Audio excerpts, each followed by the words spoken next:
Alright. Gonna make sure to sell that before I go any further here.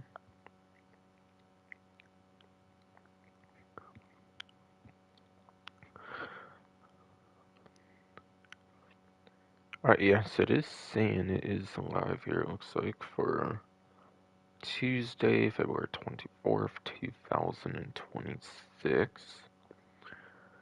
So, hello. This is Sinister Gambino here with a new stream.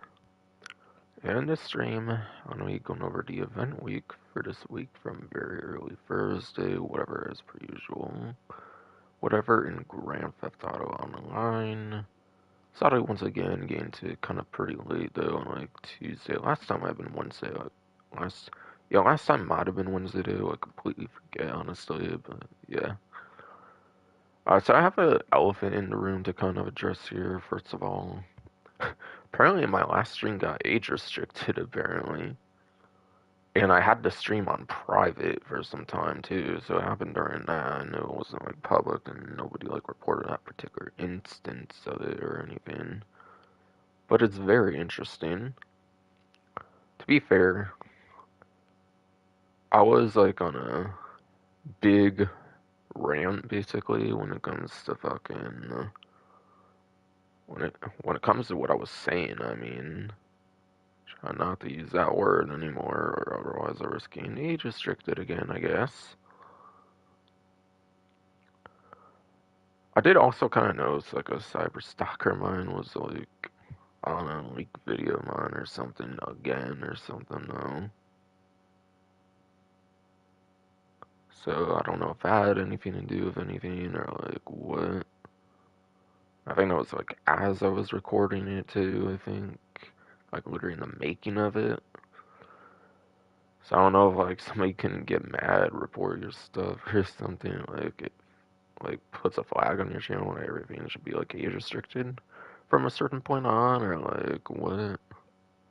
Uh, Whatever, honestly. I guess if YouTube's telling me now that I gotta kinda curtail some stuff, I guess maybe I need to get away from this Sinister Gambino persona a little bit. Albeit still will be critical of the company and stuff on this game, of course, like I kinda usually can be. In some way, shape, or form, I am sure. See, sadly, there might have to be some changes around how I do things here now. I never expect I would have a stream get age restricted and stuff. Even before it's publicized, it was literally a private stream and it still got the flag on it. I know nowadays they use like AI, artificial intelligence, obviously, to kind of do stuff like that. So, like, I could have had a flag put on me by just simple AI. That's very likely what actually happened, especially when it was private as well. But it's interesting. But yeah, what happened was my old grandma turned off the power on me 2 streams ago, and I was ranting about like the way beginning of it last stream. Also, I don't know if YouTube still does it, but like they have a tendency more so like in the earliest moments of the video, if you like apparently in the earliest moments of the video, if you like cuss and stuff as like a like especially a like partner, I don't like that or something as well. So I don't know if that had anything to do with like some AI kind of tripping his thing or anything either. If I remember hearing correctly, that is, anyways. Alright, 4 minutes in. Oof. Okay. Definitely need to move on, though. Okay, but yeah, going into the title of the stream, I went with event week stream instead of like week editions, because as far as I could tell, there's not really any new additions aside for arguably like one new map for like Community Combat series. It's pretty much the most that I noticed from what I could tell when I was looking into the news wires, like one map of Community Combat series. It's kind of new, and that's it.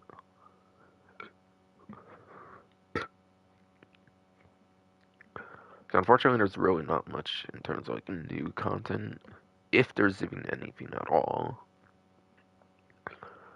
Plus, it's just something they feature from like another creator or something. The map that they're featuring could have been available for like Social Club or something, obviously, for who knows how long before they ended up actually like featuring it as a thing, basically. As well, not to mention, I don't really treat it as 100% new content for Community Combat series or like anything Community series either, since getting its player created technically as well. Just being featured in a convenient way for Rockstar themselves.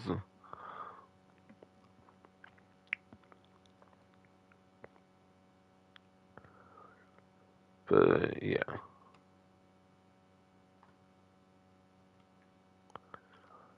So bonus payments going to the actual venue. Oh, but actually still into the title there is, yeah, 2 times on street dealers. I'll get into that in a little bit when it makes more sense to though. But anyways, yes, bonus payments, biker bonuses, yes. Get 2 times money in RP on biker clubhouse contracts. Clubhouse contracts are those things you do basically in your actual clubhouse. Like, probably one of the most uses you'll get out of your clubhouse, aside for like selling like the bikes and stuff. Because obviously your actual sell missions take place of like those actual biker businesses and all that kind of stuff. So you're not necessarily at your clubhouse actually all that much, I would say, unless you're like a big role player of like a biker kind of group or something, I suppose. So yeah, for the most part, one of the couple huge things you'll be doing at your actual MC clubhouse would be the biker clubhouse contracts, aside for yeah, the bike stuff that got added later on with like what Criminal Enterprises DLC, I believe, and like I guess there's second biker resupply stuff with that same update as well. But yeah, I don't think anything's going on with that one, or even though like the 2 newest ones, I was basically saying no. There's something like 8 different variations of biker clubhouse contracts. In fact, I think on like biker tier 4 or something like that, they want you doing like all the variations of it or something. So I'll be able to get into it in a good way, shape, or form, I suppose. So I might be going in depth on that when it comes to being on that menu and everything later in the stream.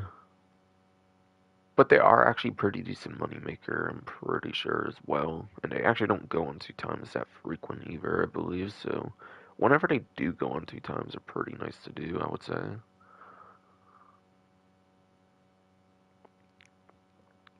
They definitely do not go on 2 times all that frequent from what I remember. So it's pretty cool when they do go on 2 times. And then MC work and challenges also look like they're going to be 2 times money in RP as well. Now those I don't really think I need to save later on too much, except maybe I will anyways, because I might remember more like what's in there when I'm in the game somehow. You know, I think every single one requires like at least 2 players in your MCs, so I don't even know if I can like check the menus for those, so might not be covering those too much later on even as well, but I think it's similar to VIP stuff where obviously the work is the better one to do versus the challenges. Reason challenges aren't really good is obviously they're challenges, so you have to kind of like, compete against other people in your thing, and only one person gets to superior payout or whatever. That's not like equal pay, basically, because it's a challenge, obviously. So for sure, I would say MC challenges mostly might be a skip, I would say. At least compared to the work, anyways. Even the work, when it comes to MC, there's only like, what, 4 of them versus like almost like a huge 20 of them for like VIPs that are still not even as significant as VIP stuff, I would say there. For a quick little run through as I'm on the main menu right now. Plus get 2 times money on counterfeit cash sell missions as well, apparently. Yeah, counterfeit cash nowadays is probably going to be one of the best MC businesses you could have on it 2 times. Like, I don't know if it even beats out cocaine or not because of like the boost it got last update with the money fronts update. It actually gave it like a 35% boost. If you own the hands-on car wash, I believe you do get a 35% boost on the counterfeit cash. Also, what was it like? Few like weeks ago or something, they also gave it as like a free business or something. Even like several weeks ago, didn't they give that as like a free business as well for hands-on car wash? So If you're playing during that event, you should have claimed that, obviously. And you should, therefore, have a better boost on your counterfeit cash as well, then.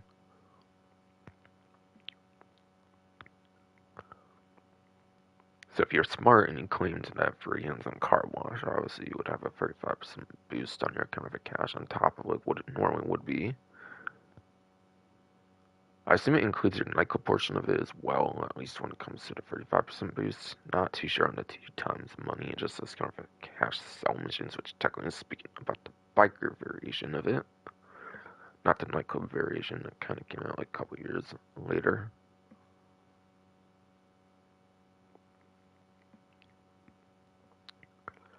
But it definitely has potential. It. Okay, sorry, yeah.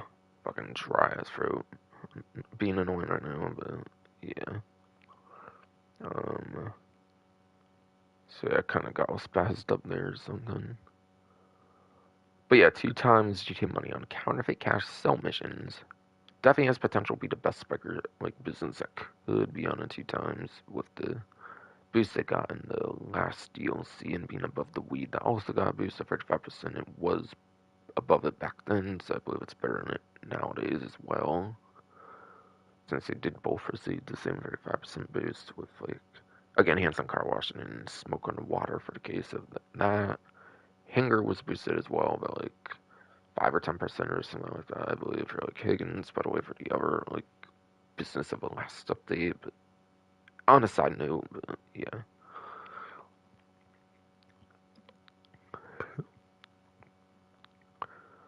I think I heard you can get like 1.4 to 1.5 million. I'm thinking of now. I was trying to think of that for some time. I think as I was maybe kind of repeating stuff, but yeah.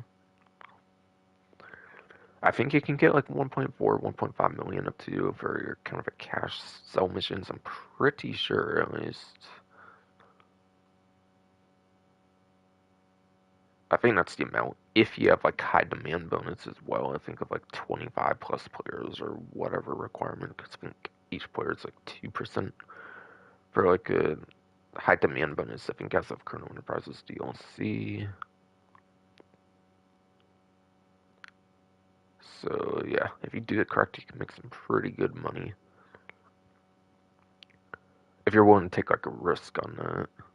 If you do play in a public lobby, you're probably honestly going to want at least one other person to help you with your sale. Maybe even two, honestly, since you can get up to like 3 vehicles on a lot of cases. Because like that's probably too risky for the most part if you're doing it solo, especially even possibly even 2 players. So if you are going to do public sales, I probably recommend at least 3 players, by the way, for MC sales. If you're trying to take advantage of like 1.4, 1.5 million up to.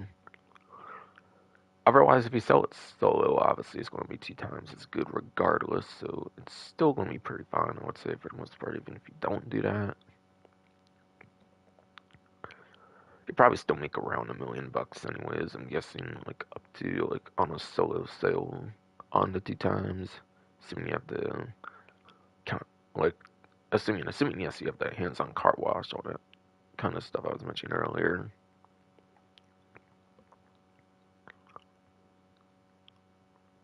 And yeah, I think I watched Gilly Master's video, by the way, to know it's like 1.4, 1.5 million, so it was from a pretty reliable YouTuber that said that as well.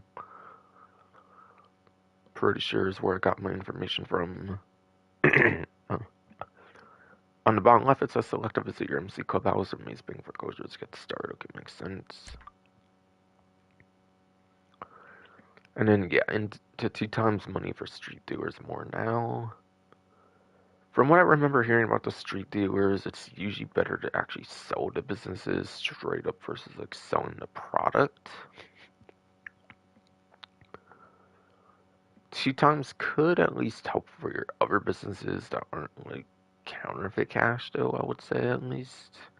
Especially if you're doing counterfeit cash, it's pretty much going to be better due to biker bonuses, quite frankly.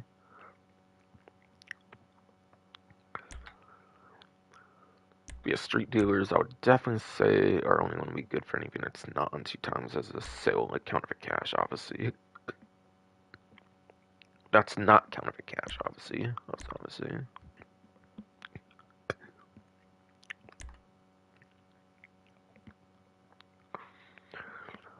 So it kind of gives you 2 times on businesses that aren't counted for cash. That's on the other MC businesses.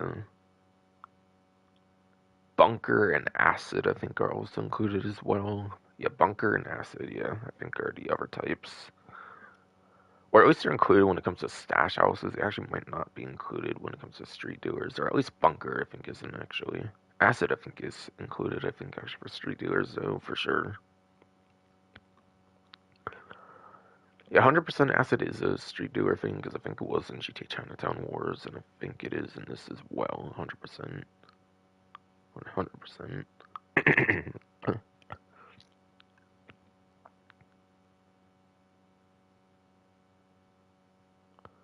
So I think the only one that's in stash outs that wouldn't be included is probably the bunker, I'm guessing, on the street dealer. And I think the only ones available are the ones in stash outs, is again, aside for the bunker.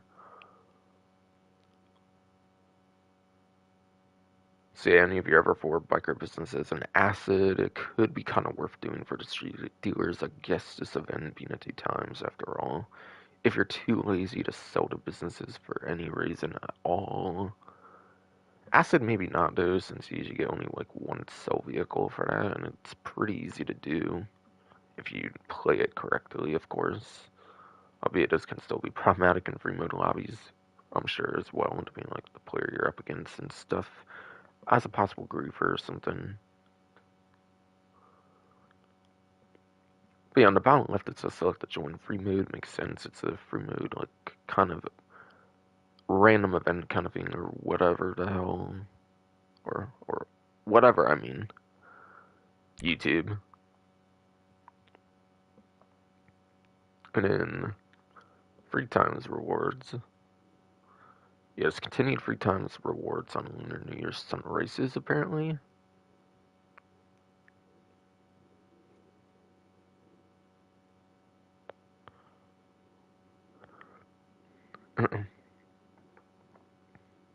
And plus, win 2 stunt races, get an extra $100,000 GTA money. $100,000 to be more fancy, smancy with it.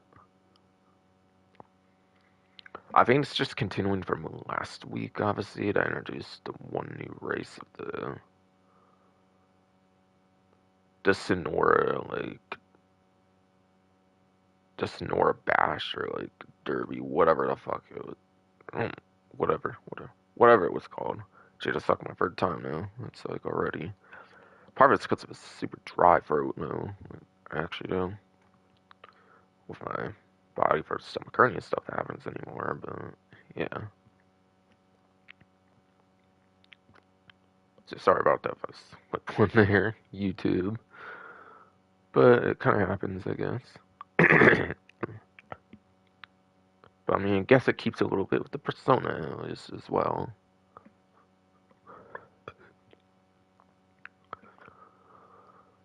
But yeah, stunt race stuff I think usually pays like 16K for like 2 times, so like 3 times would be what, like 24, 25K. Plus I think Criminal Enterprises DLC also did like a permanent 50%. I think yes, Criminal Enterprises DLC did like a 50% boost, I think, permanently for like stunt races. And other race types as well, but for this case I'll just say like stunt races, of course, pretty much. So I want to say you could probably make like 30ish, 40ish K or something like that. Like solo, like if you do like 8, 10 minutes, whatever, for like a max payout for like a race or whatever. Since it's like 8, 10 minutes or something like that, assuming like 6 of them or something, it's only like a couple $100,000 like an hour that way. That's not that good. You can double that up though if you have plus though to 6 times, since there's a 2 times for like stunt races for plus as well. Which I think again was something last week and is this week as well.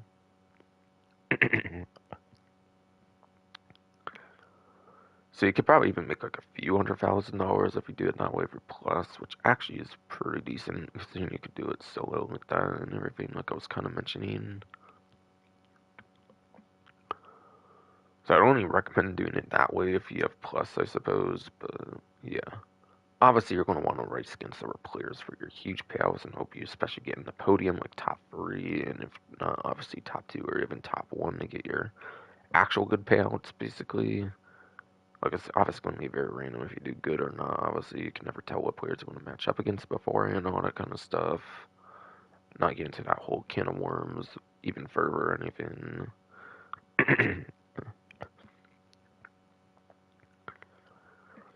And apparently, if you win 2 stun races, you get an extra $100,000, which I think is the weekly challenge this time. It's not saying it's the weekly challenge, but I think it is the weekly challenge event, if I recall looking earlier. And on bottom left, it's select to join the Lunar New Year Stunt Race series. Naturally, it's a featured series or something. Basically like it was the last event, I'm guessing. Now, these are limited time, obviously, but I think they are available for 1 more week, but I think the 2 times, like, or no. The plus 2 times will still be available, but I think the 3 times goes away next week, I think. I think the 3 times goes away next week, by the way, but yeah. So I think it was the last week and this week for 3 times, but I think the 3 times goes away next week, but I think they're still available for that last week, I think, as well. And then I think they get vaulted after, like, next event, basically, for those wondering.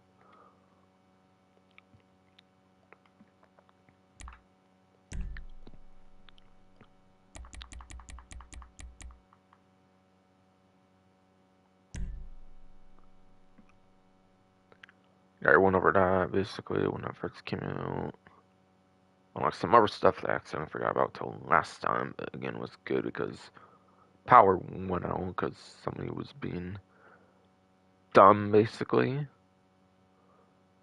Try to keep it YouTube friendly this time, I guess.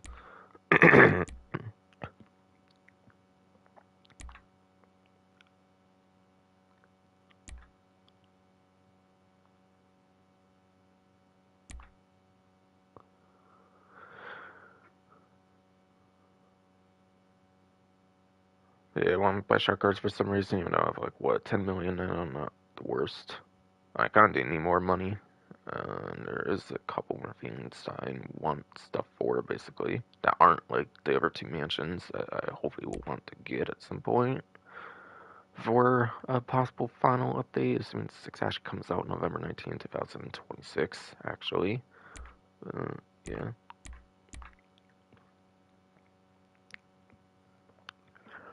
GTA Online, bikers earn double on counterfeit cash and completing street dealer sales. It's probably just going to be a bunch of reiterating stuff from last time.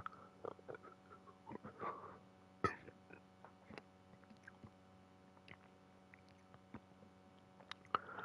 yeah, there might be a little bit of new stuff here, though, regardless, so. Yeah, body's acting up again, so sorry if I'm a bit still low right now, but yeah. There's discounts on counterfeit cash factories. That's kind of new, they didn't mention that before. I'll get to those discounts much later on in the stream more so, though, for like percent and all that kind of stuff, if it's worth it or not, but it's probably pretty clear, at least for 1 week anyways, if it's worth it or not. As for later on, like, otherwise, I can maybe say later, of course. Of course.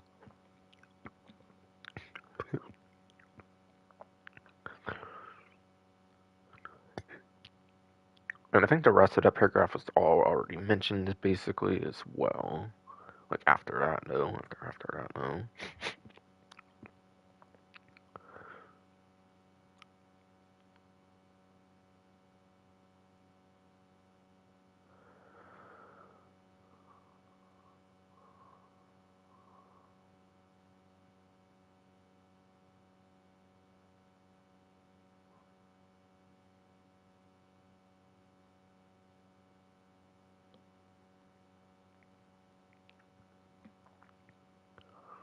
Yeah, I think the rest of that was all mentioned as well in the second paragraph. I'm gonna start sticking along. Body's being annoying right now. Keep it YouTube friendly.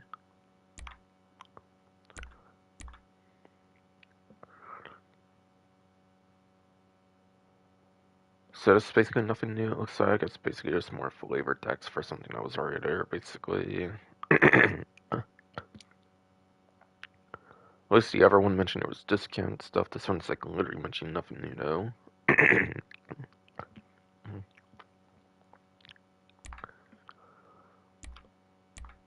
Hey, Lunar New Year stunt races.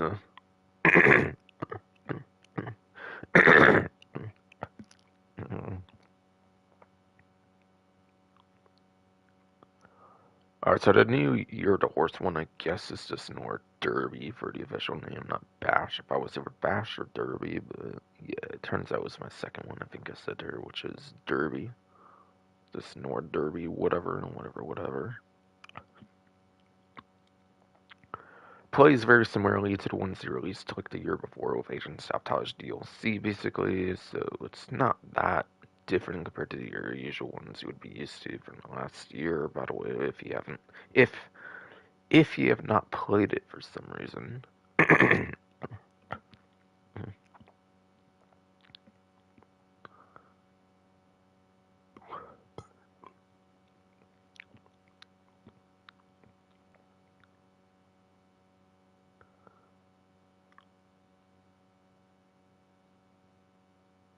The old ones are also paying 3 times, obviously not just that new one. So you have 4 options basically. It's basically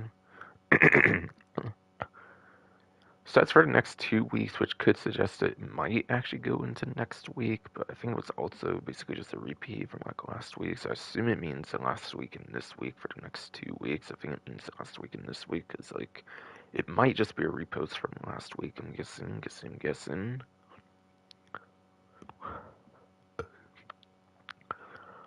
Because if you go in the newswire, it only mentions Snore Derby for the week 2, since it's technically already.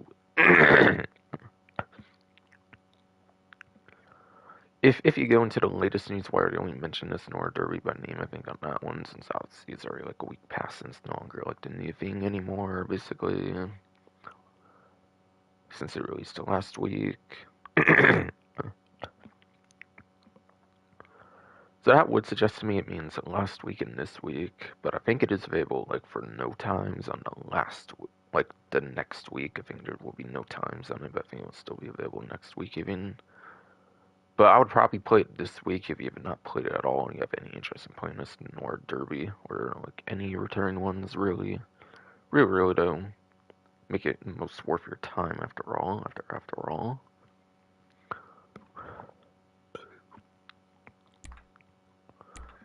And yeah, after that is just the day one stuff like now available, all that other kind of day one stuff for the Safehouse and Hills DLC.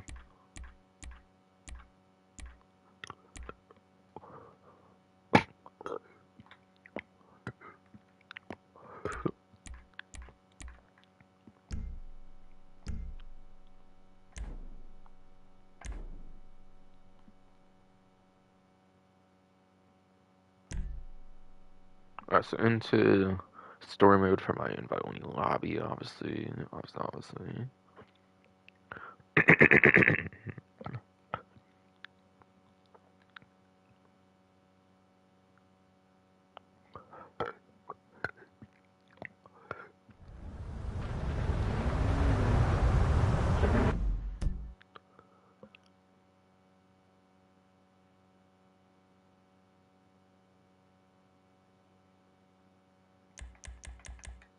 Oh, sorry if I was hearing something or something. I don't know if I truly was or not. Really, all that stuff basically.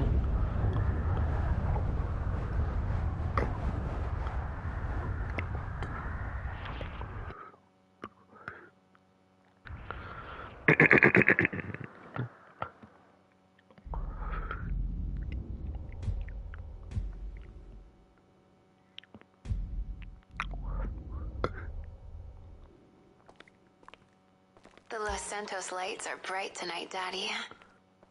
Ooh. Ooh.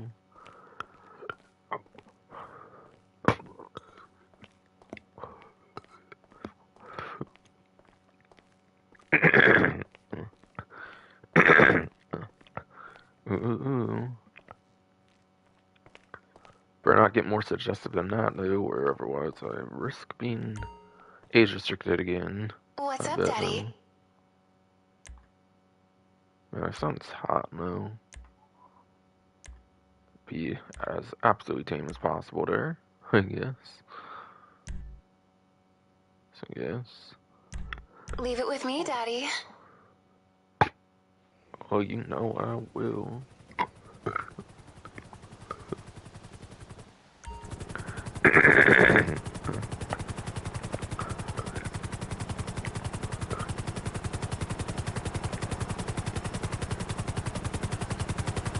Oh man,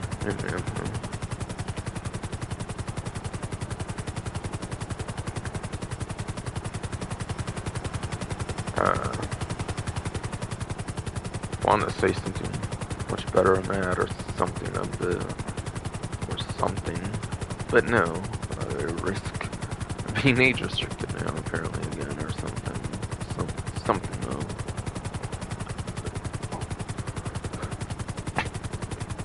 Or something though.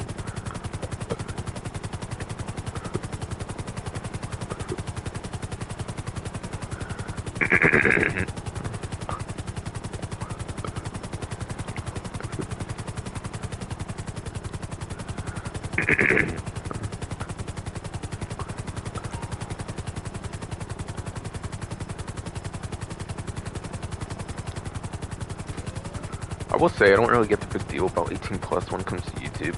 Like, M-rated games are 17 plus in the States. It's like 1 year difference when it comes to the States. I guess 18 plus more for international kind of like countries and stuff. Like, I don't really get it because it's like because it makes like almost no difference in the States. Like in America, I feel though when it comes to 18 plus. M games are 17 plus. So like, what difference is 18 plus much? Like, they treat nudity like 18 plus, like 100% pretty much. I find. Which is why I was being careful following Aware and Noir. I'm surprised that those don't hit the restriction, but like my last stream do. But my last stream does. But there's a couple of Aware and Noir parts where to be like really, really careful with it. Where for the most part I succeed, I think, aside for like a certain glimpse, I think. Yeah, if my cyber stalker wants to go after that, that's fine. I don't really care, but still.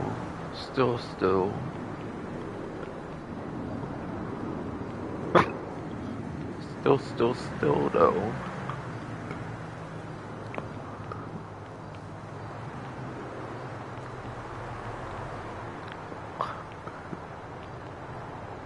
Some of us have to work for a living.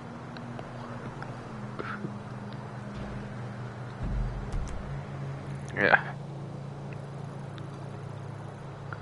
What's wrong with you anymore, body? Like, come on, bro.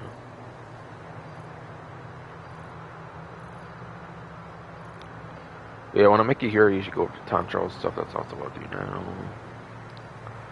But yes, regular time trial for the week, kind of all, but I think it, or it kind of is for the week, but it's a daily payout, I think, nowadays. Is Maze Bank Arena with a 1 minute, 17 second, 80 millisecond part time. I assume that image got updated when the arena got updates for Green War DLC. Fun facts, I think it's probably a slightly newer image than like some of the other time trials, which can keep their 2015 image from like 2015 Heist DLC, which I think debuted the regular time trials, if I recall right, basically. How's the new purchase?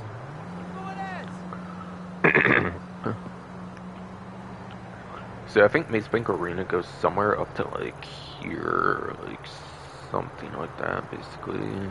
Something like that, basically. So I think there's a lot of top speed section technically with like it's on a pretty straight road, I feel, for the most part, that could get you up to there. So like you could use top speed pretty well, I would say, on this one compared to like most other ones, quite frankly.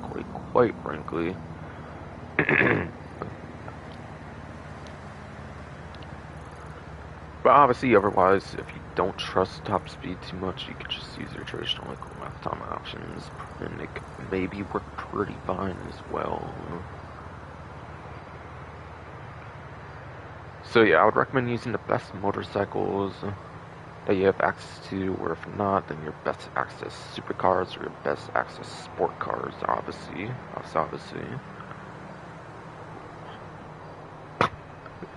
Which are practically the best classes in the game, as I'll get more into later on, basically, when I get into HSW time trials.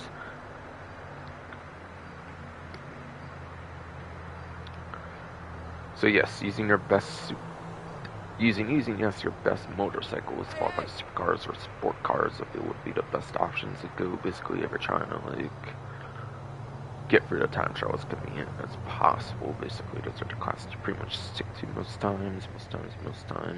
You're the only person walking in LS? If not, like every single time, even. Especially in the case of motorcycles. Now, why is this kind of a wiki thing again and not like a daily thing? Well, when San Andreas Mercenaries first came out, I think the last update that changed a lot of time trials was San Andreas Mercenaries DLC. So when San Andreas Mercenaries DLC came out, RCB and Dado Chunk Energy are still daily pretty much. Regular time trials were also like that, I think, when San Andreas Mercenaries first came out. I think nowadays it kind of went back to weekly though, like it doesn't change the actual time trial for the, like each individual day anymore, but I think you still get a daily 50k payout.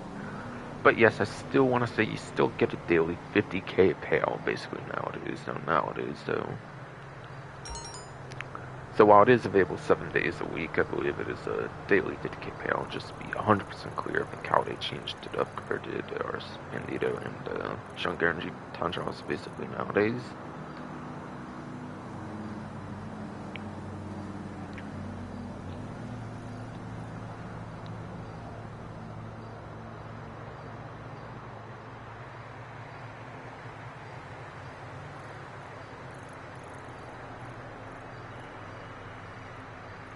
After that is Vespucci Canals, whatever the fuck all. What's up? Whatever. What? Oh, what? Wait. Whatever all. Excuse me. Sorry, YouTube. Sorry, YouTube. Man, that curse jar gonna be full, isn't it? By the time I'm done with the stream, isn't it?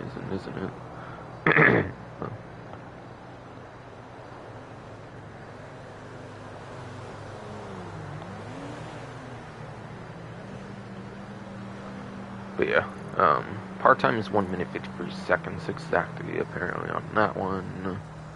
Now, as the name does suggest, you can use the one single vehicle that's on there, which is the RC Bandito, obviously, which does not include Invader's White Tank, obviously. It's only going to be the one vehicle of, yes, the RC Bandito, as the name does imply.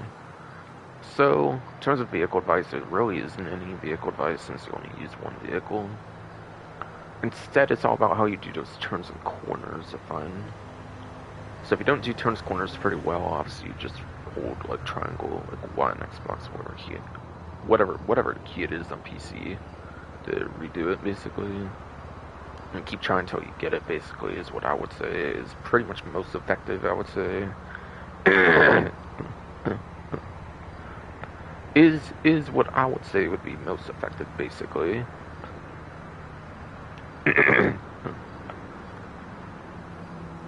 You could, of course, also look up some video guide out there.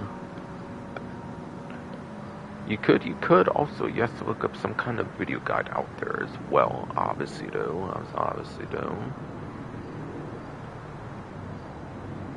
Which is definitely something you could very much do, surely.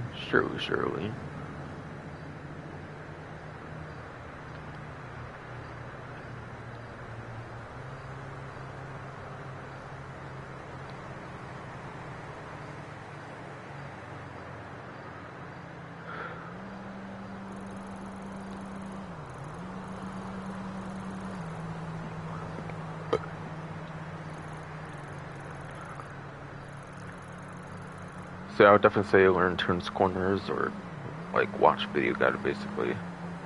like use respawn mechanic for where in tunnels corners where you use a video guide out there or something is what I would say for the advice on that. Onto the HSW time trial. What was the last one again? The one to Stap City, I think it was, if I recall, which I think is what, the fourth ones? I think this one's the fifth one over here this time, and I believe,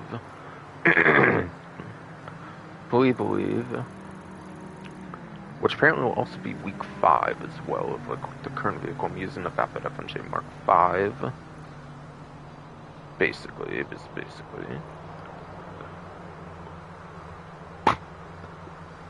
Now that I find that it aligns once again with like when I use vehicles according to my notepad, also kind of aligns with the actual like HSW time trials as well. Now again.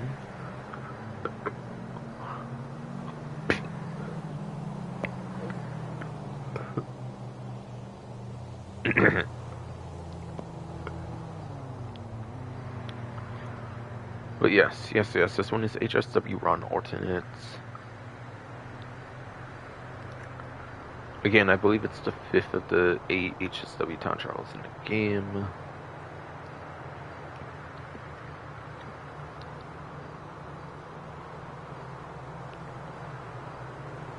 And yeah, that's the one that goes over to like Malaysian Islands, like one of the bottommost points of the map, basically over here.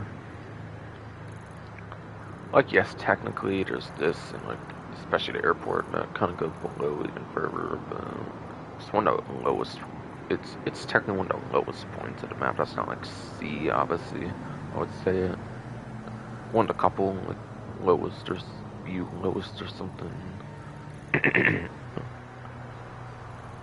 It's that one that goes over there, basically. And as for shortcut advice, honestly, for the most part, it's at the beginning, I would say. If you can, you want to go, like, straight through the train tracks and, like, land very well, like, pretty much by the road.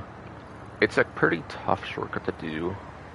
For most vehicles, I would say, aside from maybe the HSW Octal track, might be pretty fun to do it with if you want to use that vehicle for some reason. But you can eventually pull it off with like pretty much any vehicle, but you might need to be pretty patient with it. Because you have to hit things like a very specific way and stuff for it to go pretty good and all that kind of stuff. So it's kind of a frustrating shortcut to do, but when you pull it off, it's pretty worth it, because obviously going straight through all that basically saves a lot of time versus just taking all these like turns and all that kind of stuff.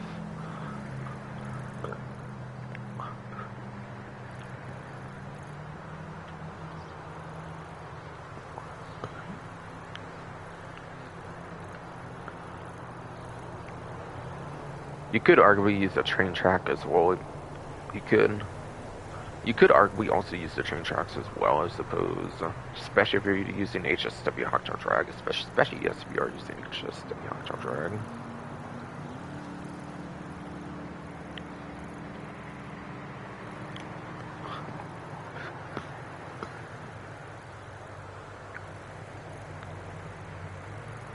Like, I haven't really found the train tracks to be all that ideal, like, as I went further and further on with the, like, time trial, basically. Like, even, like, super early on, so I just usually do the beginning shortcut that I mentioned earlier, basically.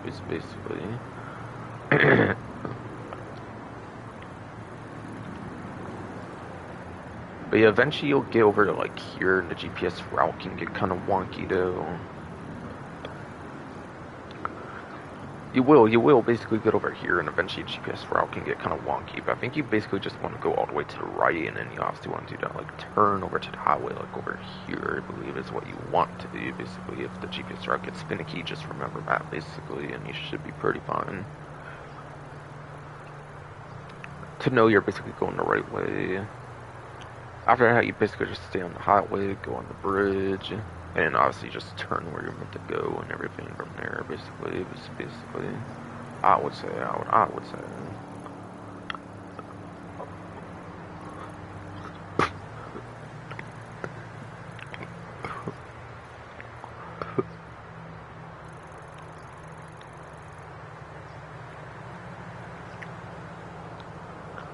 So yeah, by the way, if I didn't say, there's no power time, and that's because I'm not an HSW vehicle, so I'll go into those kind of basically.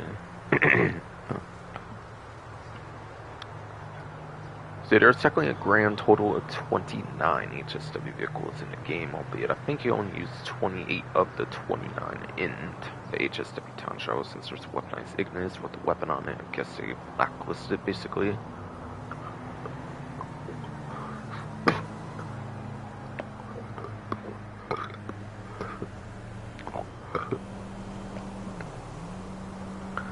Come on, body, can I just speak, please? Come on.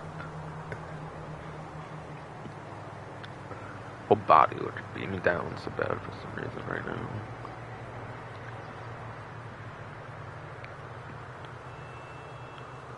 But yes. So yeah, again, there's 29 HSW vehicles overall you can use, but technically I think there's only 28 if you include the weaponized Ignis, since for some reason they blacklisted just because it has a weapon on it. You could actually use the weaponized Ignis, fun fact, when 9th Gen first came out, like before Colonel Prize DLC came out, but after that DLC came out, they just blacklisted it for some reason permanently. And when you did use it back then, it didn't use the weapon, so I don't know why they made that change, but they did.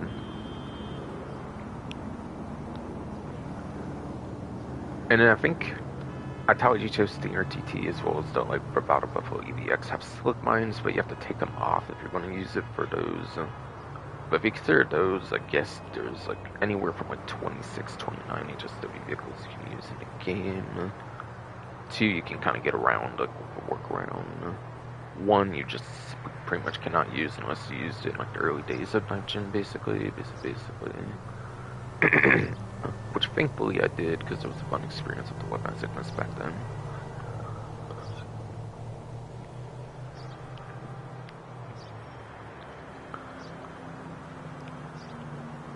But yes. So yeah, Class A, Class B, Class C, or more so I would like to mention it as Class C, Class B, Class A, in a way. Class C, ironically, the way I'll go over it at least, are 2 that start with that start with a C, basically.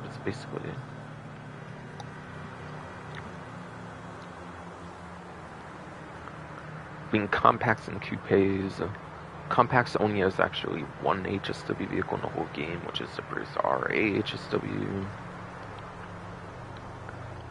And then coupes has 2, being the Rumox and Lexus HSW, as well as the Nissi Euro 642, X32, X32 HSW.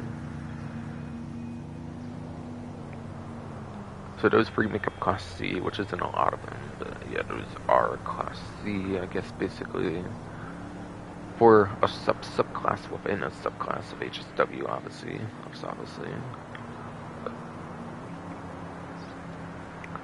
And then the Class B subclass in the HSW subclass is basically muscle cars, SUVs, sports classics, since it's like 10 plus at that point, just mentioning straight up classes, and then for the most part, at least in an off-road title later on, Los Angeles Mercenaries, you'll see I think being the only additional class that they've added after a launch of 9th Gen, which is the Monstrosity HSW, which is that Los Angeles Mercenaries DLC, and then last winter's update and Sabotage added the HSW Fireball ASP as well. And then finally, Class A is the ones I was mentioning for the regular John Charles. And in that case, I'll go sports, supers, and motorcycles. So being part of the Class A subclass for the HSW subclass, that's why I say those are the best classes of the game, basically. When it comes to regular time trials, basically.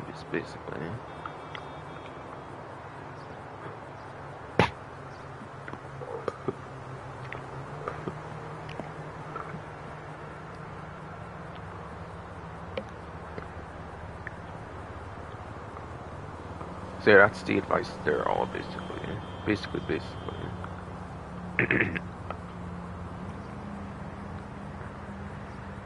In terms of vehicle advice and then the shortcuts.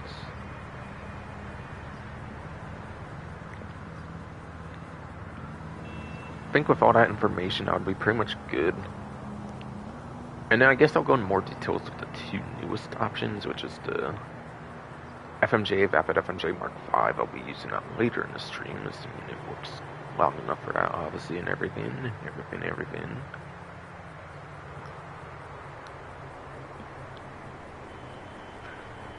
Which I believe is #1 for lap time and top speed for the supercar class of HSW supercars, basically, like when it introduced in this update, basically, for the HSW version.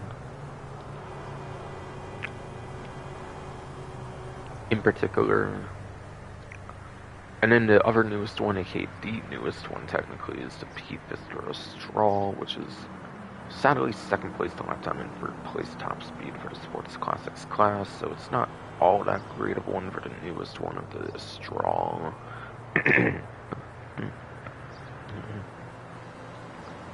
Because already you had the Turismo Classic doing better for lap time, as well as both the Turismo Classic and Sterling GT are just better for top speed, which is the crazy HSW metric in most cases, is that top speed.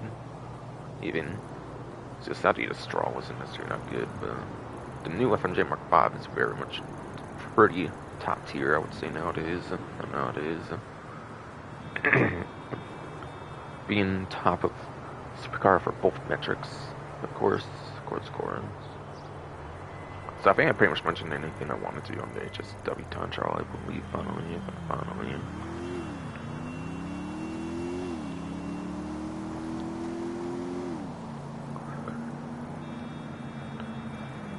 And then the junk energy time trial for day Tuesday this time looks to be Redwood Lights track, which seems to have a 1 minute 50-second part time. Exactly. And then I find for these, yeah, junk energy is basically the same vehicle. There's technically two vehicles they could use here, which is the regular inductor alongside the junk energy inductor. Usually most people use the junk energy inductor since that's the one that's provided with the time trial, basically, since you don't have to bring your own vehicle for that, actually, even. But you could also bring your own regular inductor if you want to use it, in addition to the junk energy, which is the one that most people usually be using. But effectively, it's the same vehicle, just one is a livery, one doesn't, basically.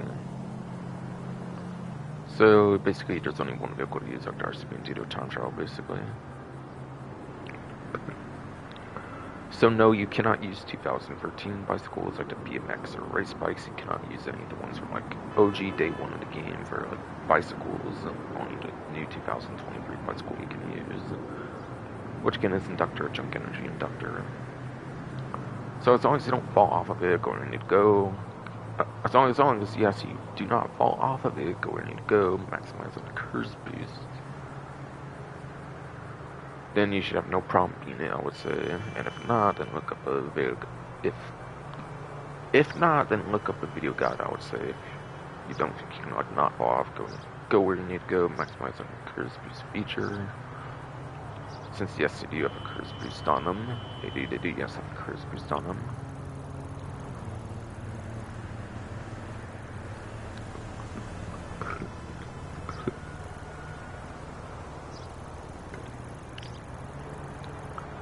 And then finally, going into the pre-em race for the event, it is for the motorcycles class. So there is only one HSW motorcycle in the game, and that is HSW Hotshot Drag. And if you have that on newer platforms, it is basically the #1 in lap time, so in most cases you'll probably want to use it, since most races do have a lot more lap time than top speed. But it is second place in top speed, which is actually behind the Western Reaver for the contract DLC, for those wondering. So if it is a top speed heavy course, even on newer platforms, you're likely going to want to use the Western Reaver, basically, apparently, in those niche circumstances, essentially.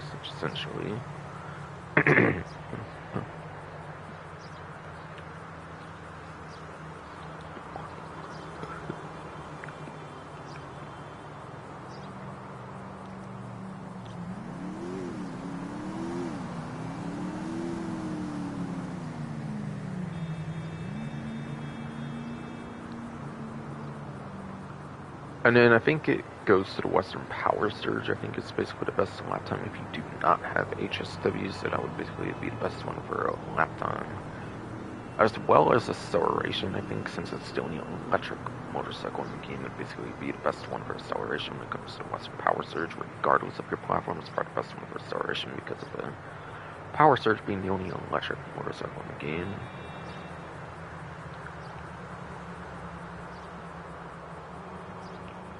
I think after that you have the regular Hawktail Drag, I believe, for a lap time, and I think it goes to the, like, Shotaro, the Tron bike that was on discount like the last 2 weeks, basically, with the Deadline 2 wet mode that was available like the last couple weeks. I think those are basically in, if I recall. Like, when it comes to, like, the top 3, like, lap time options, if I remember right. I want to check the spreadsheet, though, right now, from Ruffy1322 and his vehicle spreadsheet. Which, for those who do not know, Bruffy1322 is a racing YouTuber for GTN on. Is yes a racing YouTuber? Is yes a racing YouTuber for GTN on, so it would be very reliable information. It's Rockstar themselves aren't going to just straight up say like where they think vehicles perform between every vehicle in the whole game, basically. As a company, basically. Since obviously they want people to buy all these kinds of different vehicles and have to spend on shark cars, all that kind of stuff, probably. Or something like that,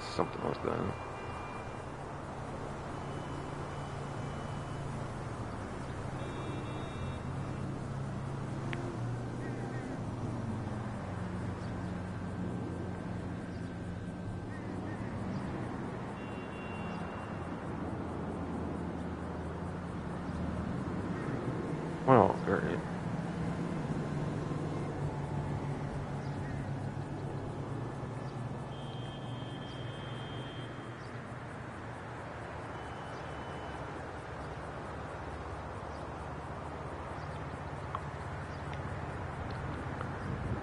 Well, somebody's now up with me in that background house hallway, so that's just great now. That's just great now.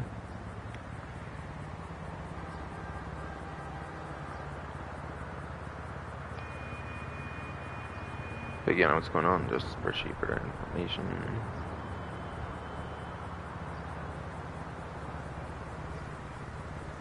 So it's not in traditional lap times, top speeds, race tiers for motorcycles. It's actually into extra classes. So I don't think that's a letter tier, but yeah, that's why I mentioned not just simple top 3 or something. Alright, I had them all correct for the lap time options. Yeah, okay, in that exact order I was mentioning earlier. If you want some of our top speed options, I think it goes to like the Manchester Scout and like the BF400, if I remember right. Like after the Reaver, if it's not HSW, basically, as well. By the way. But yeah, top speed's very niche. So in this case, I probably just want to use like Western, like yeah, the Western Reaver, Western Reaver. I mean. So you might just want to use the number 1 there anyways. HSW or not, obviously, or like 9th gen or not, basically, more so. Yeah. So.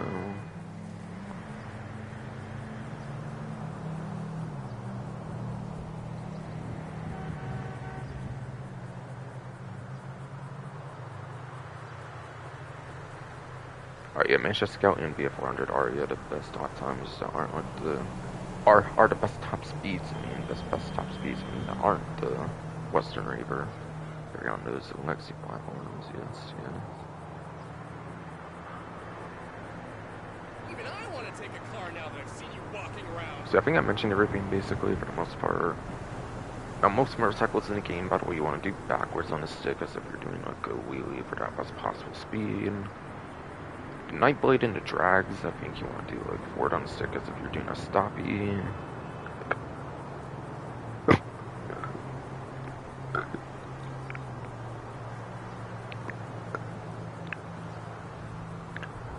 I think, yes. The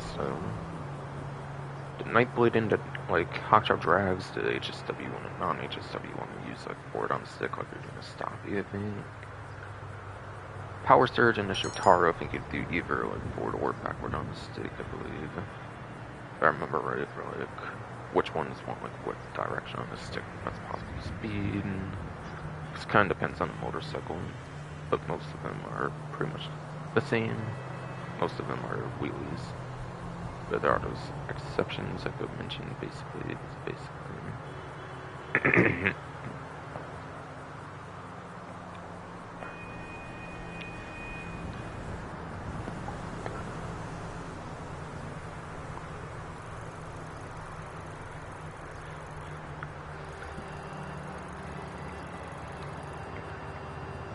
But yes. So what is autonomous? What is autonomous? Yeah, what is top speed?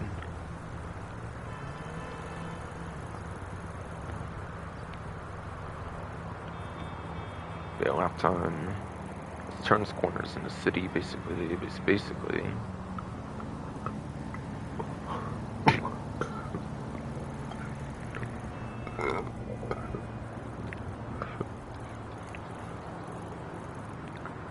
Yes, basically. Lap time is turns and corners in the...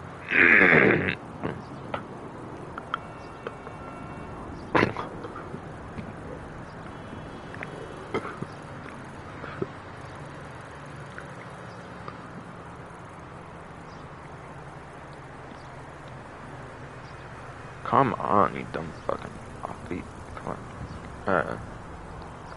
Come on, you cursed body, bro. YouTube, man. Come on.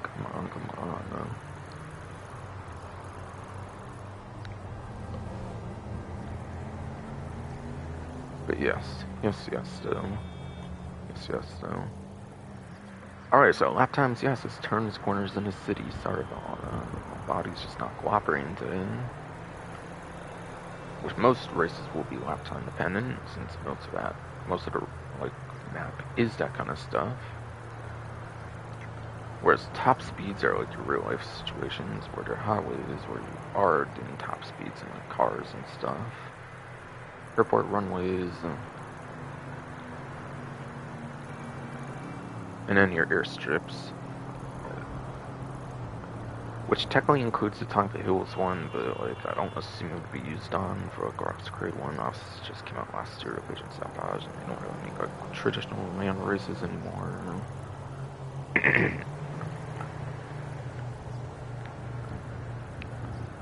As well as Grants North Desert and the Grapeseed airstrips, basically.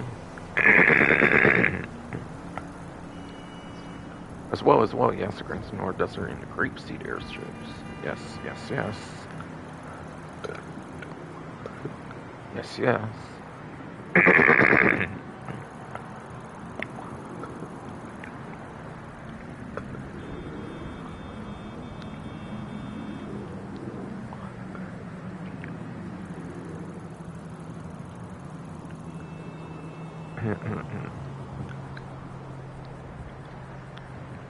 And then, how do you know what the race course is going to be if I'm not going to actual race course? Then you can do Square, X on Xbox, whatever key on PC.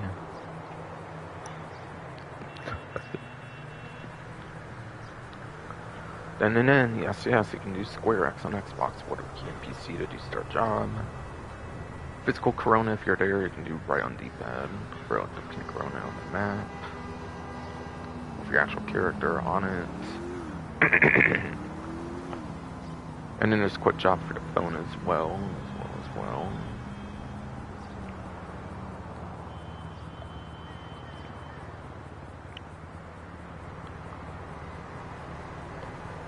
And then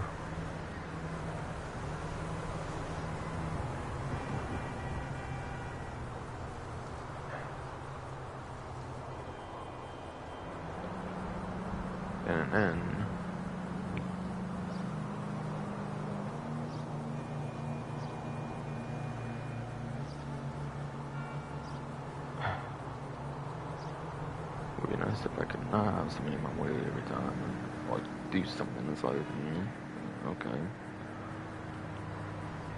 But yeah.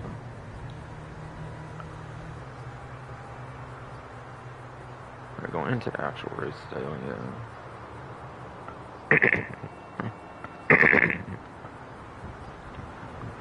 when yes, you are in the race, like I was saying earlier, on the lobby screen, if you do square X and Xbox or PC, lets you see like the map of the race you can choose for your lap time, top speed, like look into it basically. I mean,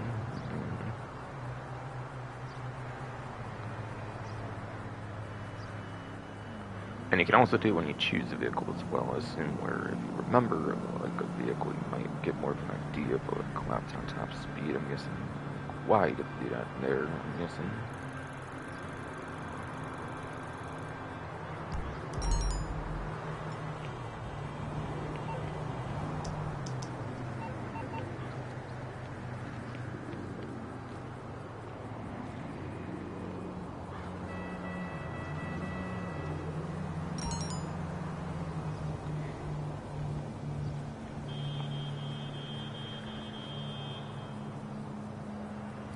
The stream's still working, kind of surprised, and something's like right behind me, like whenever the hell they want to, whenever the curse they want to. YouTube. I know, but fuck it, right? Hold on, actually, I need to go over something here. Chance having a bash is. ILGT, cocaine, whatever. Simeon.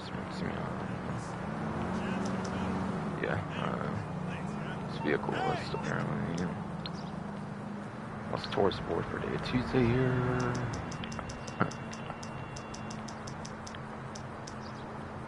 Coyote, Mountain, Seagull.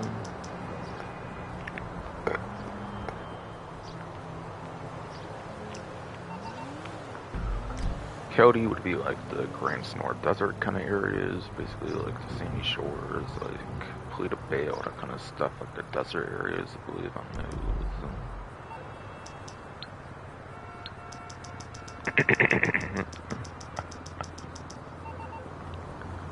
Mountain Lions, obviously his name implies to be the mountainous areas, like the Vinewood Hills, possibly up to like city most areas would be like Vinewood Hills, and like any other city like mountain areas. And then they're mostly going to be in like Cholla Mountain State Wilderness and like Mount Cholla most likely to see like all the realistic areas. But any realistic like mountainy area like those basically be where you find them.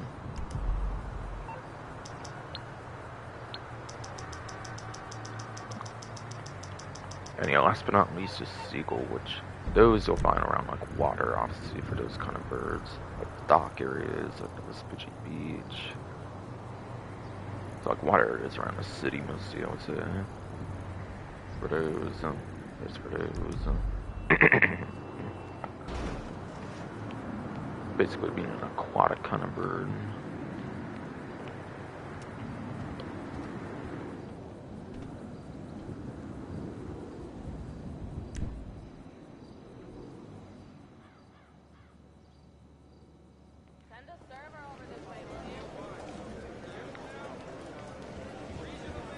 So this looks like it's going to be the Sultan RS Resort presents a brand new car available to win today, simply with a spin of a wheel. This looks like it's going to be the Sultan RS Classic, most likely, I'm guessing, in this case. By the way, How can I help you? 1,000 chip visitor bonus gets me to 1,602,939 chips.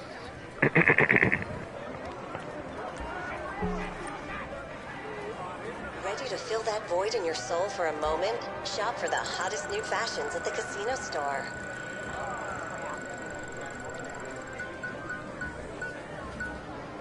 $2,500 RP, because of course cars is what I'll get.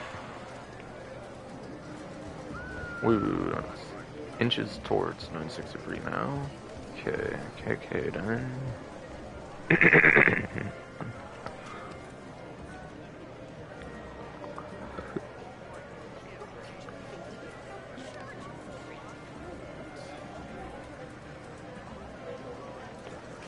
So I want to make sure it's a Sultan RS Classic or something like I was saying earlier.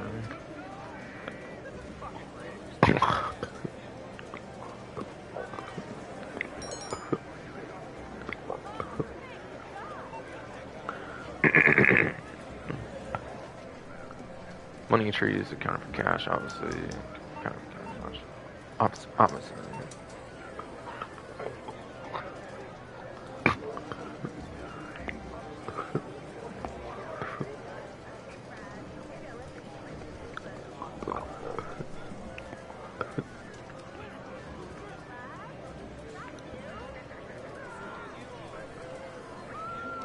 But yes, do I want to make sure this is definitely going to be the Sultan RS Classic before going any further to... Should be, but I want to be sure on it. From like some kind of source out there. Yeah, of course, Rockstar themselves don't go over it anymore, so I guess I'll be going to DT Series video screen post for that one, for that one.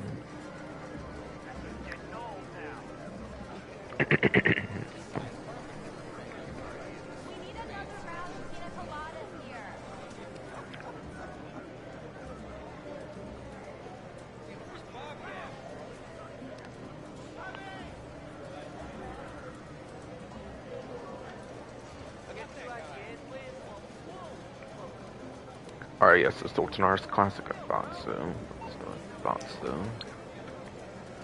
Which was what? Sovereign somehow? Or if not, then sound legendary. Might be on Sovereign for some reason though.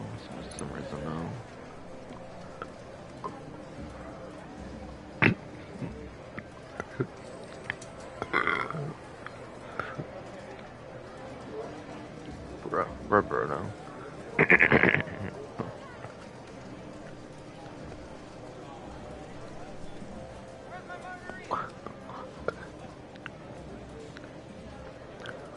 Yes, for whatever reason. Yes, whatever reasons on this website, not legendary. But yeah, no.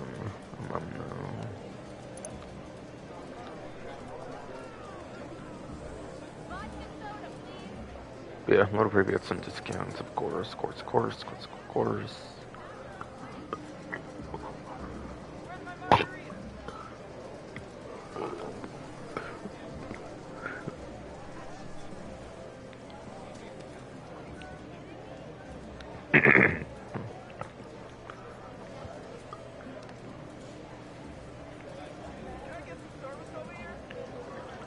Yeah, the current Sultan RS Classic is in the Los Santos Tuners DLC, so it does mean it is a tuner subclass vehicle as well, by the way.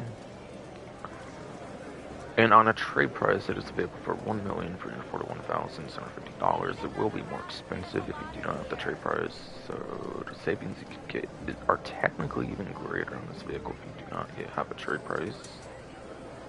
But essentially, I think it would save you like an hour and a half grind for just a stock vehicle.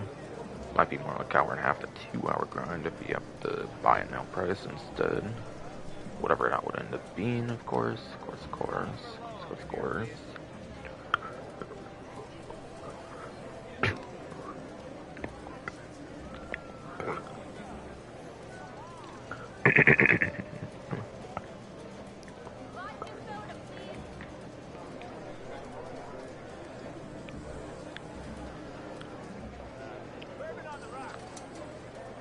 And yeah, sport tuners don't really tend to be good in the general sports class, if I recall right. So not gonna be too impressive in the actual sports class. Going to be mostly for the tuner stuff. I'm pretty sure.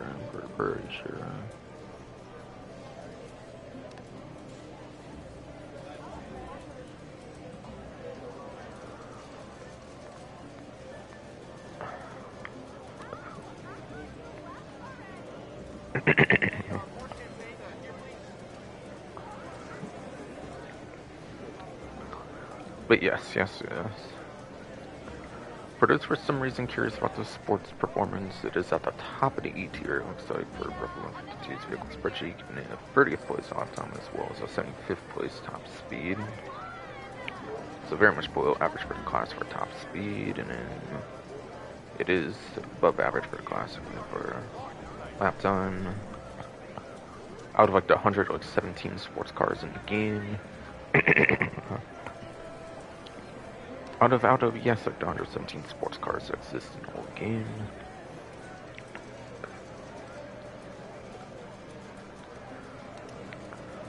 Yes, still, like 20s and 30s is not the greatest regardless, so like way out top 10, so way out of even the 10s, so yeah. It is more for those tuner contents.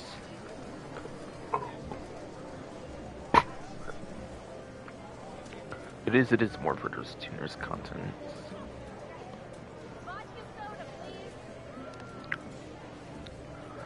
So what are those tuner contents? Pretty much street races, pursuit races, robbery contracts. Could kind of say the drift and drag races. It's not actually eligible for drift races apparently, or drag drift races. Drag and drift races going alphabetically, I think. In those two cases, there's those two cases.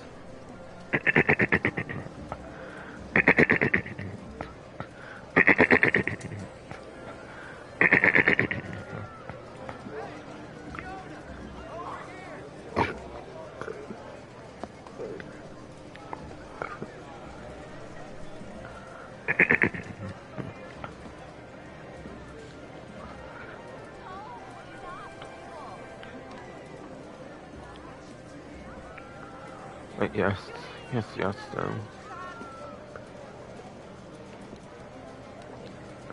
Yes, so.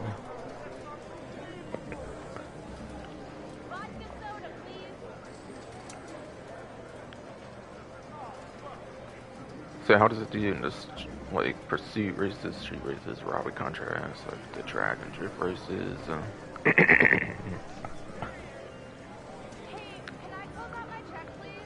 It's pretty much the best sports car when it comes to the lap time, if I recall right.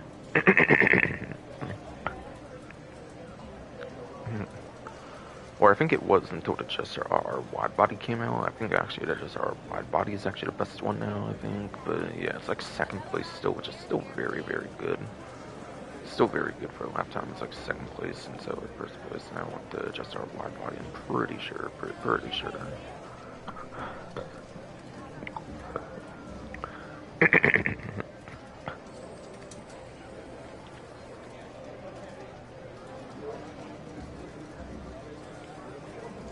So it is actually very good for the street pursuit races. Robbery contracts can be pretty good as well, especially if it has rear louvers in the back. It'd be especially good for robbery contracts for that extra bullet protection. I don't know if it actually does, but it's at least very good for the lap time still there though, which could be useful in some cases for robbery contracts as well. And yeah, drag races could be good for those as well if you're locked to the tuner subclass, of course.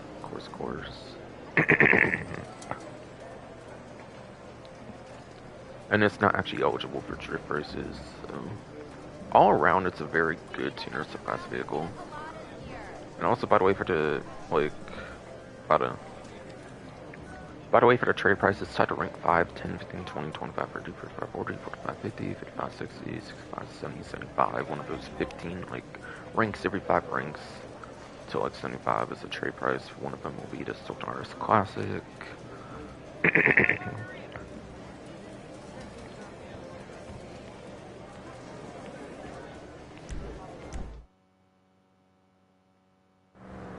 Yeah, it's actually a very good vehicle for the tuners content. So if you do those, it will be good. If you just want it for sports class, it's not really that good. On the other hand, no. So it's more of a tuner's content vehicle, which is not a bad thing. It's actually very good. Tuner contents are pretty good.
Alright, so here's apparently, this Cognoscenti Cabrio. Got your Rapid GT Classic and the Benefactor Streeter, Strider, whatever.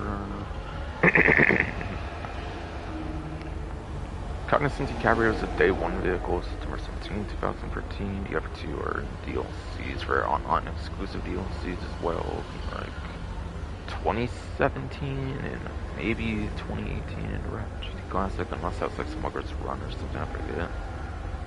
Like 2017 or like 2018 or something, I think produced too. So yeah, I think they're very much online exclusive on those too. I wouldn't doubt they're all like vaulted vehicles as well, so therefore they're not on their websites. You only find them at this dealership here, or like officially from the company of Rockstar Games, not from like other GT Online players that might already own the vehicle can sell them at the like car meet or something. The cores.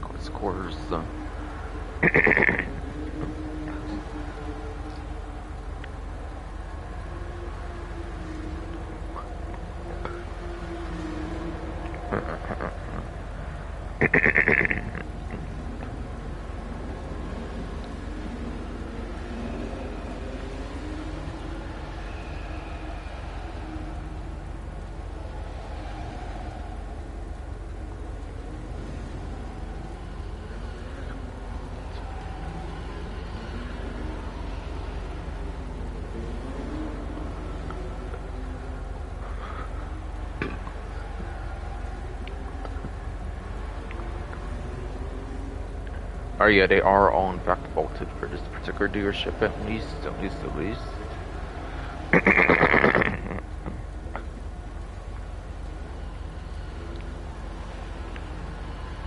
So the Cognoscenti Cabrio, fun fact by the way, is actually in the Coupes class. It's actually a very unique class, which only has like what, 20-ish vehicles in the game.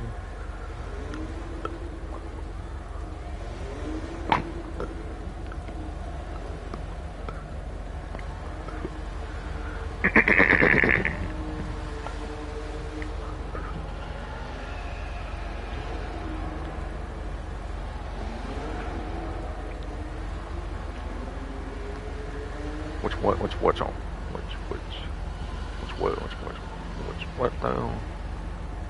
Only has like 20-ish vehicles in the game, I think, for Coupes. It's in a pretty small, unique classing.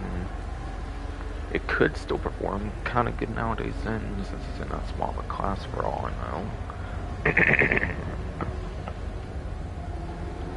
The Rapid GT Classic are called being sports classics. It's actually not that bad, or at least it used to not be so bad until they released like a bunch of newer sports classics, especially in like this update and like last update. Like even updates before have been at least one new sports classics.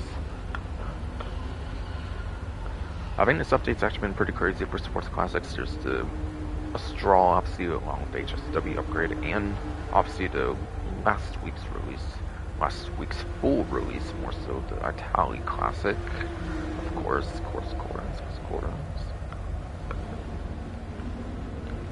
So now nowadays it might not be as good, but at least like for a while it's actually been pretty good, I would say, for the sports classics class, or at least for some time, at least even in modern days, possibly.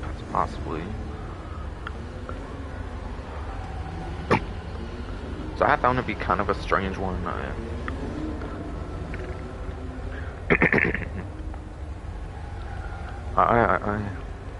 have found it to be a pretty strange one to have as a vaulted vehicle, quite frankly. And Benefactor, Streeter, Strider, whatever.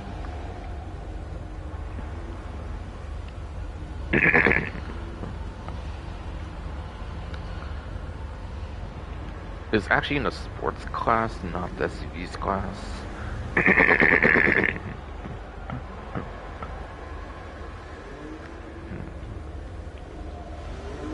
Is yes and yes. Is yes. Actually in the sports class, not the SUVs class, because it predates the sporty SUVs. It predates the sporty SUVs they start doing with like the Tauros and like the Astra and all that kind of stuff. It predates those even, and it was therefore put in a sports class, not the SUV class, I guess. So yeah, the Streeter's a weird one. I wouldn't really get this one, honestly.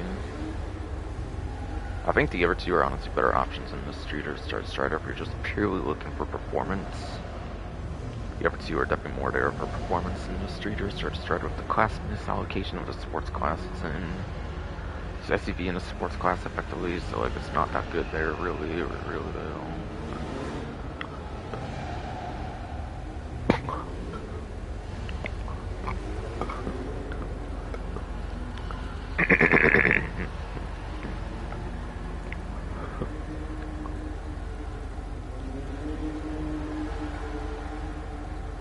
So I think I said some opinions on each one, on each one, I think. And yeah, well, Cognoscenti Cabrio is not,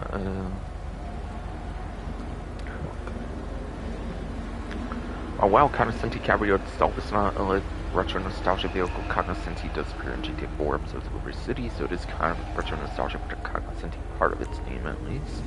At least.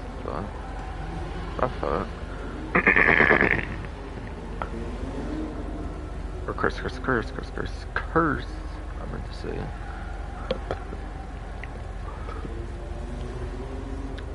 Hernia's being annoying, though. Actually, though.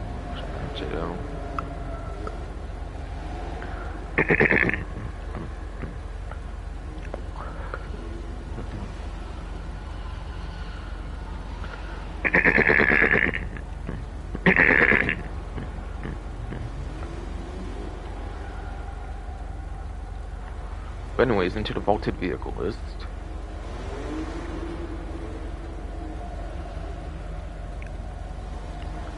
Cognoscenti Cabrios appeared for the 9th time as this particular event, apparently on like different dealerships as Sanchez Mercenaries DLC onwards, which is like basically 2.5+ years ago at this point. It's appeared like 9 times on different dealerships since then. Rapid GT Classic actually has some of the highest appearance rate of any of them in this one current event, at least, being 12 times. 12 times it's appeared now in different dealerships as the last 2.5 years of being vaulted. And then the Strider is the same as the Cognoscenti Cabrio, appearing 9 times in different dealerships and it's been vaulted 2.5. Being having an appearance like 9 times as the last 2.5 years ago, as of like dealership appearances in the last 2.5 years, basically. It's basically.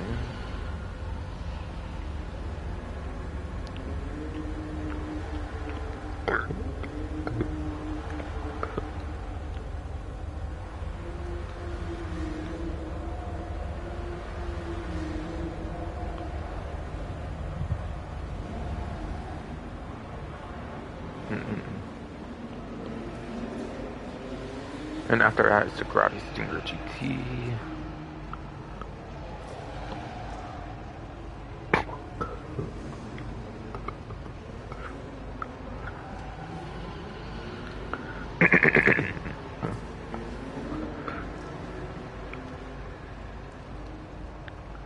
After that, yes, it's the Grotti Stinger GT. Which is going to be for the Sports Classics class.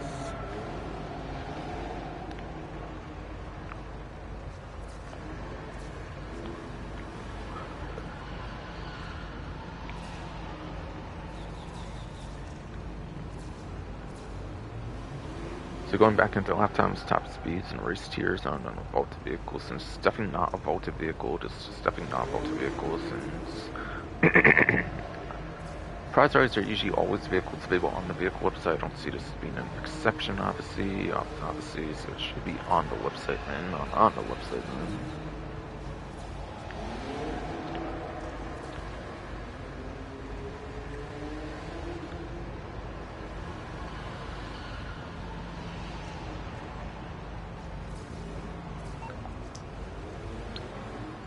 Should be on Legendary Motorsport near the bottom, being day 1 of GT Online, being a day 1 vehicle, but for only GT Online, which means it released on October 1st, 2013, not September 17th, since it wasn't actually in the story mode at all, I'm pretty sure.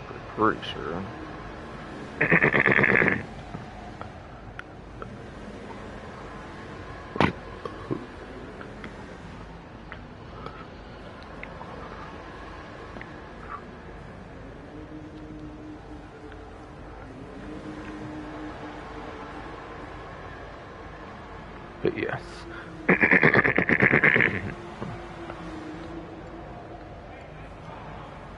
Yes, but yes, so.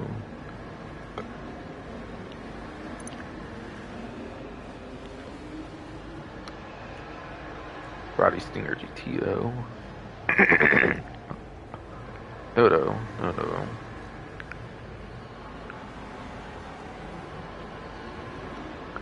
Is $875,000 and is yes $875,000.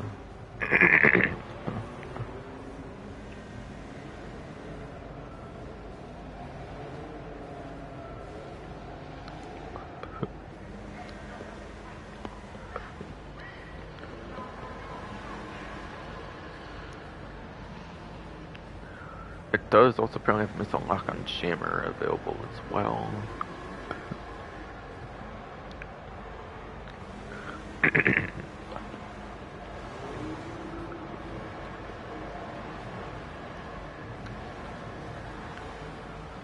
Yeah, $875,000 sports classics vehicle.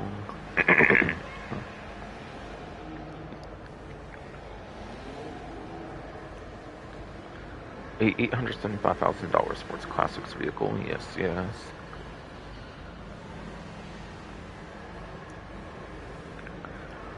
But it's not going to be the quickest sports classics. It's kind of just a meh vehicle when it comes to lock-on chamber vehicles. There's definitely better lock-on chamber vehicles out there for sure. But it's still nice to have the $400,000 with the lock-on chamber option available for it. No doubt.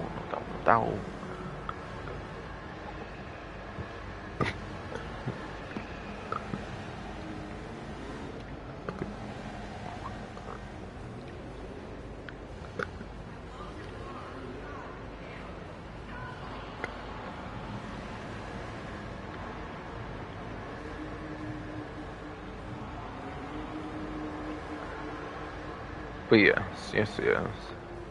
So for performance, by the way, it's in the middle of the I tier according to Roughly 152's vehicle spreadsheet. And it is actually going to be 29th place for lap time as well as 26th place top speed. As of last update, that would have been out of 50 sports classics in the game. It's only since declined a couple placements further even. So yeah, with the two P-Fisser Stralas, regular and non-HSW, and then also the Italian Classic, it's probably even down to like 32nd as well as like 29 for the like left on top speed.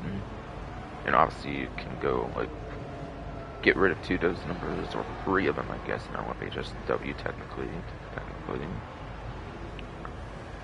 Which kind of put it back where it was before that, I guess on the legacy platforms. So it's really not that good. It's in the 20s, it looks like, or like 30s, basically. It's not going to be the greatest. You only want it for like customization versus preference reasons. Also, while the Stinger GT itself, I don't think was in past GT titles, the Stinger itself is retro nostalgic from the 3D Universe titles, which is a cool thing about it, of course. So it's kind of iconic for that, at least.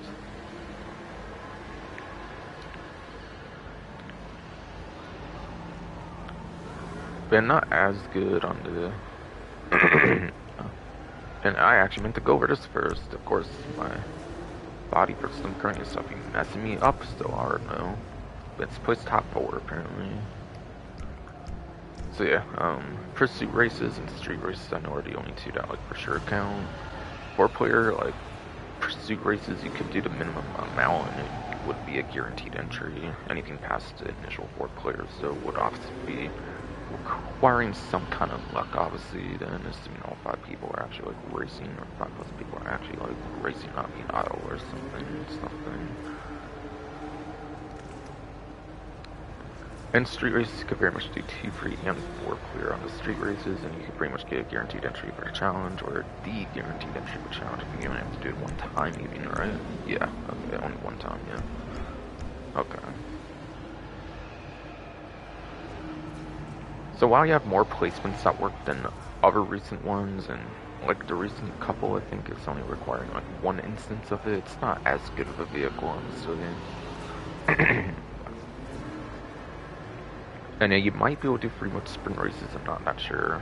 Yeah, I know solo, you cannot do the, like, drag and drift races. At least solo, they don't count. I don't assume they count with other players since it came out 2023 versus 2021 with the cross-art system as well, not to mention. That's why I'm not even mentioning the drag drift races for, like, stuff there, but yeah. Again, it's in, like, the 20s and, like, 30s for a lap time. It's not that impressive. You might want to just skip that one for a prize art. It's not even that good. Only if you're big on like Stingers as like a vehicle from like 3D Universe. It's a pretty iconic 3D Universe vehicle, the Stinger. There is the regular Stinger in this game, but yeah, the Stinger GT is pretty cool as well. I guess.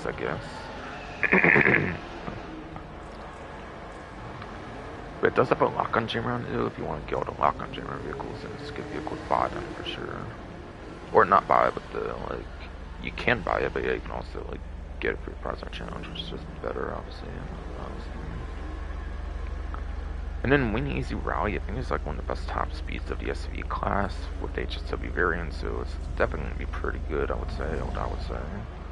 I think it's #1 top speed for SV's class as HSW, if I recall. If not, then like one of the top couple at least on this list.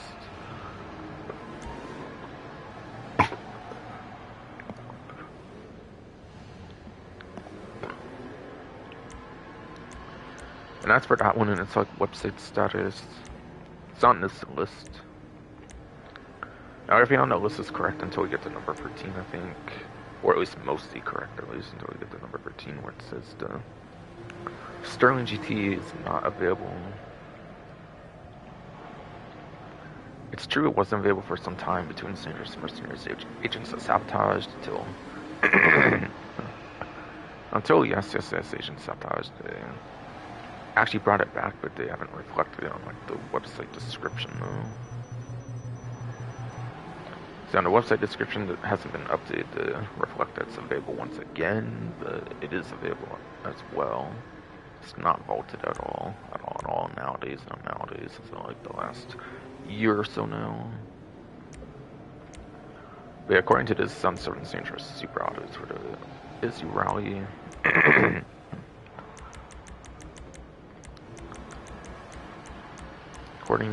According to this, it is some dangerous super autos for the Izzy Rally though.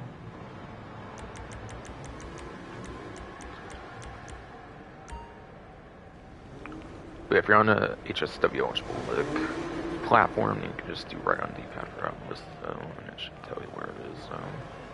Where it is.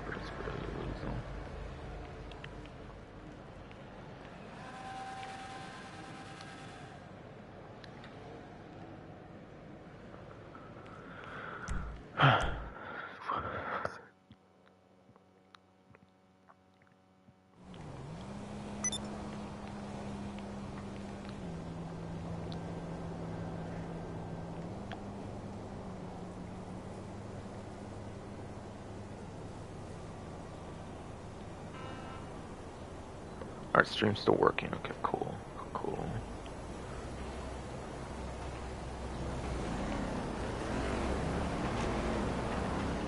And yeah, sorry about all the annoying stuff going on my stream, but yeah, like body part stuff, current stuff be all going on anymore.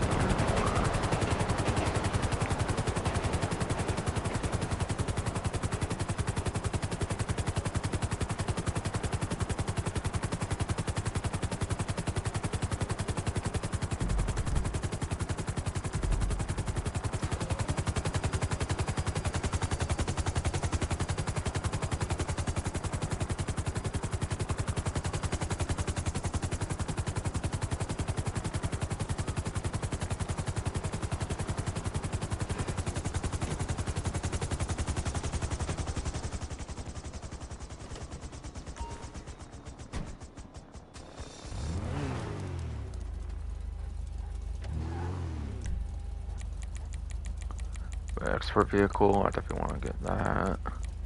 Keep my export stuff going since now it pays like 50k to get a rank. now it seems to pay like 50k to get like a rank of it basically. Ever since I hit like 251 or like 250, whatever one started.